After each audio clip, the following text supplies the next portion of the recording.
पाकिस्तान की सबसे बड़ी अजनास मार्केट 2 दिन से हड़ताल के बायस बंद है, जबकि हुकूमत की जानिब से कोई पॉलिसी नहीं बनाई गई। मजीद जानते हैं कराची के नुमाइंदे कफील अहमद से। जी कफील अहमद, आगाह कीजिएगा। देखिए, बजट के बाद से अब तक जो है वो मुख्तलिफ अशिया के ऊपर जो है वो टैक्सेस आयद किए। हुकूमत ने कारनामा यह अंजाम दिया है कि दालें, आटा, चीनी, इस पर विदहोल्डिंग टैक्स जो है वो आयद कर दिया है। उसके खिलाफ पाकिस्तान की सबसे बड़ी अजनास मंडी मैं इस वक्त मौजूद हूँ।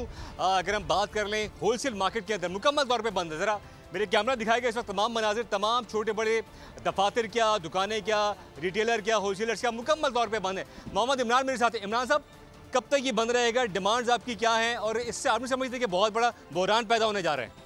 आज दूसरा दिन है और ये कल तीसरे दिन तक बात जाएगी, और अगर ये टैक्सेस वापस ना लिए गए और गरीबों के ऊपर से ये बोझ ना कम किया गया तो ये मार्केट की एसोसिएशन मिलकर अगला लाए अमल तय करेगी। अगर ये हड़ताल मजीद जाती है और हुकूमत की जानिब से कोई रब्ता नहीं किया जाता तो यकीनन एक बहरानी कैफियत जो है वो पैदा होने जा रही है। जी बहुत शुक्रिया कफील अहमद, आगाह कर रहे थे। सब्सक्राइब करें और बेल दबाएं ताकि कोई खबर रह न जाए।